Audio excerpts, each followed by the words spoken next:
গণ অভ্যুত্থানের মাধ্যমে আমরা বাংলাদেশের রূপান্তর পর্বে প্রবেশ করার অধিকার অর্জন করেছি।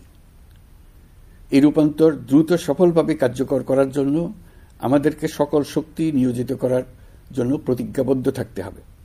পেছনে ফেরার কোনো সুযোগ আমাদের নেই। আমাদের এই কাঙ্ক্ষিত রূপান্তরের লক্ষ্য হবে সকল ধরনের বৈষম্য অবসানের রাজনৈতিক আয়োজন নিশ্চিত করা, এদেশে গণতান্ত্রিক ও নাগরিক সমতাভিত্তিক একটি রাষ্ট্র ব্যবস্থা প্রতিষ্ঠা করা। ন্যায়ভিত্তিক সমাজ নির্মাণ ছাড়া জুলাইয়ের শহীদদের আত্মদান অর্থবহ হতে পারে না। ফেসিবাদ বাংলাদেশকে আদর্শভিত্তিক সকল রকমের লক্ষ্য থেকে বিচ্যুত করে গভীর অন্ধকারের দিকে আমাদেরকে নিয়ে গিয়েছিল। আমরা আবার প্রিয় বাংলাদেশকে সাম্য, মানবিক মর্যাদা ও ন্যায় বিচারের পথে ফেরাবার লক্ষ্যে কাজ করছি। ফোরাম ফর বাংলাদেশ স্টাডিজের পক্ষ থেকে আপনাদের এই জাতীয় সংলাপ আমাদেরকে আমাদের নতুন কক্ষপথ রচনা এবং তার যথাযথ স্থাপনে বিশেষভাবে সাহায্য করবে। আমি ফোরাম ফর বাংলাদেশ স্টাডিজকে অশেষ ধন্যবাদ জানাচ্ছি এই আয়োজনের জন্য এবং আমাকে আমন্ত্রণ করার জন্য, দুটি কথা বলার সুযোগ দেওয়ার জন্য। আপনারা এই সংলাপে 3টি বিষয়কে বিশেষভাবে গুরুত্ব দিয়েছেন: ঐক্য, সংস্কার ও নির্বাচন। সংস্কার বিষয়ে আমাদের মধ্যে ঐকমত্য প্রয়োজন, এর কোনো বিকল্প নাই। এই 3 লক্ষ্যের কোনোটিকে ছাড়া কোনোটি সফল হতে পারবে না। ঐক্যবিহীন সংস্কার কিংবা সংস্কারবিহীন নির্বাচন বাংলাদেশকে এগিয়ে নিতে পারবে না।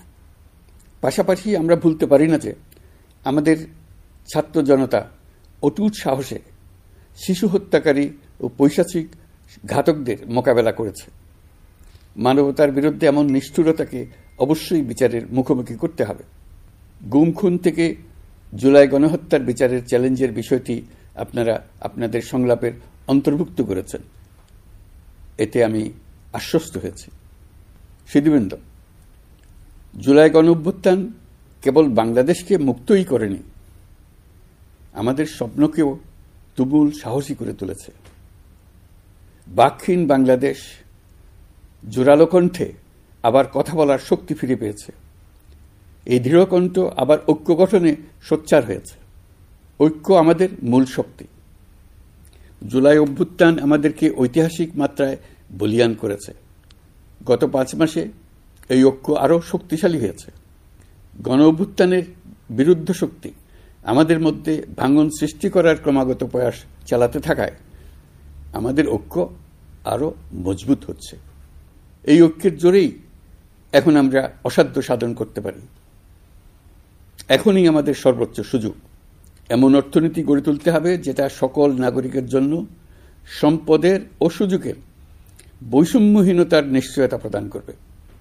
যত নিম্ন আয়ের পরিবারই জন্মগ্রহণ করুক না কেন, প্রতিটি নাগরিকের, তিনি নারী হোক আর পুরুষই হোক, তিনি যেন বিনা বাধায় তো বটেই, বরং রাষ্ট্রের আয়োজনে তার সৃজনশীলতা প্রকাশ করে যে কোনো পর্যায়ের উদ্যোক্তা হতে পারেন, অথবা তিনি যে কোনো ধরনের কর্মজীবন চান তাই বেছে নিতে পারবেন। এমন রাজনৈতিক ও রাষ্ট্রীয় পরিবেশ থাকবে যেখানে সংখ্যালঘু সংখ্যাগুরু এই পরিচিতি অবান্তর হয়ে পড়বে। সবার একটিই পরিচয়, আমি বাংলাদেশের নাগরিক এবং রাষ্ট্র আমাকে আমার সকল অধিকার প্রদান করতে বাধ্য। রাষ্ট্রের কাছে এবং অন্য নাগরিকের কাছে আমার অন্য কোনো পরিচয় দেবার প্রয়োজন হবে না, যেখানে ব্যক্তিবন্দনার কোনো সুযোগ থাকবে না। দেশের ভেতরে বা বাইরে প্রভুভৃত্যের কোনো সম্পর্কের সুযোগ থাকবে না। আমরা বাংলাদেশের নাগরিক হবার সুবাদে হব বিশ্ব নাগরিক। দেশের মঙ্গল সাধন করা যেমন হবে আমাদের নাগরিক দায়িত্ব, তেমনি বিশ্বের মঙ্গল সাধন করাও আমাদের কর্তব্য। এই দায়িত্ব আমরা সমানভাবে পালন করব। আমাদের তরুণ তরুণীরা দ্রুত এই 2 দায়িত্ব সমানভাবে পালন করার জন্য প্রস্তুতি নেবে। প্রিয় সহনাগরিকবৃন্দ,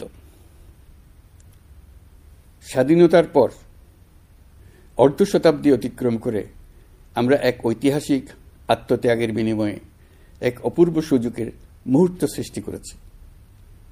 এই সুযোগ যদি আমরা গ্রহণ করতে অনিচ্ছুক হই কিংবা অপারগ হই, তাহলে বাংলাদেশের ভবিষ্যতের কোনো প্রজন্ম আমাদের ক্ষমা করবে না। আজকের সংলাপের মূল লক্ষ্য হল সবার পক্ষ থেকে সর্বোচ্চ কণ্ঠে ঘোষণা দেওয়া যে আমরা এই সুযোগ কিছুতেই হাতছাড়া হতে দেব না। আমরা একতাবদ্ধভাবে এই সুযোগের প্রতিটি মুহূর্ত সর্বোত্তম কাজে লাগাব। সংস্কারের যে মহান দায়িত্ব ঐতিহাসিক কারণে আমাদের কাছে এসে গেছে, এই দায়িত্ব আমাদের প্রত্যেককে, প্রতি নাগরিককে, রাজনৈতিক দলকে, প্রতিটি সামাজিক, অর্থনৈতিক, ব্যবসায়িক এবং ধর্মীয় জনগোষ্ঠীর প্রত্যেককে দৃঢ়তার সঙ্গে সংস্কারের মহাযজ্ঞে আনন্দের সঙ্গে ঝাঁপিয়ে পড়তে হবে। আজকে আপনাদের সংলাপে ঘোষণা দিন কে কিভাবে এই মহাগৌরবের দায়িত্ব পালন করবেন। সংস্কার ও নির্বাচনের প্রস্তুতি একই সঙ্গে চলতে থাকবে। নির্বাচনের প্রস্তুতির কাজ মূলত নির্বাচন কমিশনের। নাগরিকদের নির্বাচনের তারিখ না পাওয়া পর্যন্ত এই প্রক্রিয়ায় সময় দিতে হয় না। কিন্তু সংস্কারের কাজে সকল নাগরিককে অংশগ্রহণ করতে হবে। যারা ভোটার তারা তো অংশগ্রহণ করবেনই, তার সঙ্গে যারা ভবিষ্যতে ভোটার হবেন তারাও সর্বাত্মকভাবে সংস্কারের কাজে নিজেদেরকে নিয়োজিত করুন। সংস্কারের কাজটা নাগরিকদের জন্য সহজ করতে আমরা 15টি সংস্কার কমিশন গঠন করে দিয়েছিলাম। তাদের প্রতিবেদন আমরা জানুয়ারি মাসে পেয়ে যাব।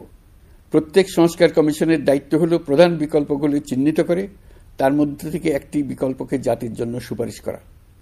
যার যার ক্ষেত্রে সংস্কারের মাধ্যমে ভবিষ্যৎ কিভাবে রচিত হবে তা বিভিন্ন পক্ষের মতামত নিয়ে সুপারিশমালা তৈরি করে দেওয়া, নাগরিকের পক্ষে মতামত স্থির করা সহজ করে দেওয়া। তবে কমিশনের প্রতিবেদনে সুপারিশ করলেই আপনাকে তা মেনে নিতে হবে এমন কোনো কথা নেই। এই জন্য সর্বশেষ পর্যায়ে জাতীয় ঐকমত্য গঠন কমিশন গঠন করা হয়েছে। যেমন একটা উদাহরণ দেই, কোন বয়সে একজন নাগরিক ভোটার হতে পারবেন তার জন্য নানা দেশে নানা বয়স নির্ধারণ করা আছে। নির্বাচন সংস্কার কমিশন নিশ্চয়ই এরকম একটা বয়স সুপারিশ করবে। সেই বয়স আমার পছন্দ হতেও পারে, নাও হতে পারে। ধরুন আমি তরুণদের তাড়াতাড়ি ভোটার করার পক্ষে। যে যত তরুণ, পরিবর্তনের প্রতি তার আগ্রহ তত বেশি, এই হলো আমার যুক্তি। তারুণ্য তাকে শক্তি যোগায়, তথ্য প্রযুক্তির সঙ্গে তার গভীর সখ্যতা তাকে এই শক্তি যোগায়। তরুণরা সংখ্যায়ও বেশি, দেশের ভবিষ্যৎ নিয়ে তার আগ্রহী। নিজের ভবিষ্যৎ নিয়ে তার মতামত নেবার জন্য আমি মনে করি ভোটার হওয়ার বয়স 17 বছর নির্ধারিত হওয়া উচিত। নির্বাচন সংস্কার কমিশন কি সুপারিশ করবেন তা আমার জানা নেই, কিন্তু দেশের বেশিরভাগ মানুষ যদি কমিশনের সুপারিশ করা বয়স পছন্দ করে, ঐকমত্যে পৌঁছার জন্য আমি তা মেনে নেব। সবকটা কমিশন মিলে আমাদের সামনে বহু সুপারিশ তুলে ধরবে। আমরা এখন এমন পর্যায়ে পৌঁছেছি যে যাই মতামত হোক না কেন, আমরা দ্রুত একটা ঐকমত্য প্রতিষ্ঠিত করে সংস্কারের কাজগুলো করে ফেলতে চাই। নির্বাচনের পথে যেন এগিয়ে যেতে পারি সেই ব্যবস্থা করতে চাই। আপনাদের আজকের সংলাপ জাতির সামনে সকলের কাছে গ্রহণযোগ্য এমন একটি প্রক্রিয়া তুলে ধরে আমাদের এই দায়িত্বকে সহজ এবং গতিময় করে দেবে আশা করছি। সংলাপের এই প্রক্রিয়া অব্যাহত রাখার জন্য আপনাদেরকে আহ্বান জানাচ্ছি। এই উদ্যোগের জন্য ফোরাম ফর বাংলাদেশ স্টাডিজকে অশেষ ধন্যবাদ জানিয়ে আমার বক্তব্য শেষ করছি। আসসালামু আলাইকুম। আল্লাহ হাফিজ। ঢালাইয়ের সেরা প্রিমিয়ার সিমেন্ট।